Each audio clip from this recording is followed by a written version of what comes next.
కొట్లాడు కూడా ఎవరి మీద కొట్లాడుతున్నాం మనం? అవతల ఎవరైనా మంచోళ్ళు ఉన్నారా? రేవంత్ రెడ్డి ప్రభుత్వం అలా ఎవరు నిలిచుంటేంది? ఇప్పుడు సోహెల్ భాయ్ చెప్పిండు 5-6 పేర్లు, ఈయననట గాయననట. ఏం చెప్తారు వాళ్ళు? లెక్క పైసలు దంచుతున్నారు. హైడ్రా పేరు చెప్పి భయపెట్టుకుంటా బిల్డర్ల దగ్గర పైసలు గుంజుడే గుంజుడు. ఏ బిల్డర్ ఆడ దొరుకుతాడా, నీ ఇల్లు గుల కొడతాం, నీ బిల్డింగ్ గుల కొడతాం అని బెదిరించుడు, పైసలు గుంజుడు, అడ్డమైన పైసలు సంపాదించుడు. వాళ్ళు ఏమనుకుంటారు కాంగ్రెస్ వాళ్ళు? పైసలు వారేద్దాం, అంత జుబ్లీల్స్ అంటే పేరుకు జుబ్లీల్స్ కానీ అంత గరీబోళ్ళే ఉన్నారు, ఓటుకు 5,000 వంచుదాం. ఏముంది ఓటుకు 5,000 వంచితే గెలవమా అని టెంపర్ వాళ్ళకు. పనులు మంచి పనులు చేసింది అయితే ఏం లేదు, చెడగొట్టే పనులు గలీజ్ పనులు తప్ప ఒక్క మంచి పని జరిగిందా 22 నెలల్లో? ఒక్కటంటే ఒక్కటి.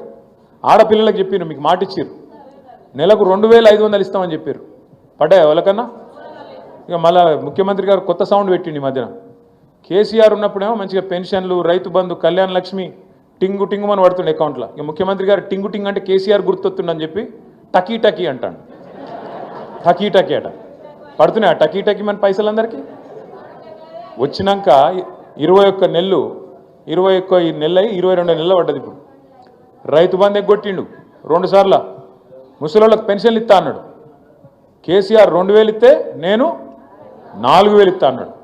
కేసీఆర్ ఇంట్లో ముసలోనికి ఇస్తుండు లేదా ముసలమ్మకి ఇస్తుండు, నేను ఇద్దరికి ఇస్తా అన్నాడు. కోడల సంగతికి అలాగే చెప్పిండు మళ్ళీ.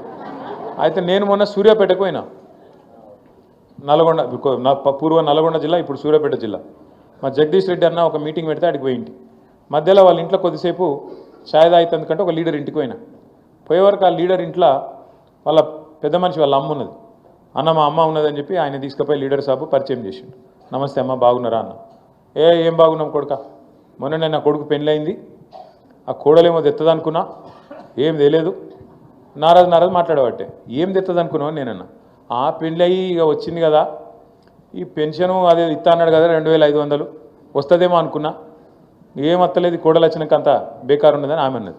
నాకు ఇది ఎక్కడి కథ నేనని ఆ కోడలు ఉండే పక్కకు ఆమెను పిలిచిన. ఏం సంగతి అమ్మా అంటే, మా అత్త కూడా 4,000 పెన్షన్ వస్తుంది అనుకున్నా, నేను కూడా వచ్చినాయా.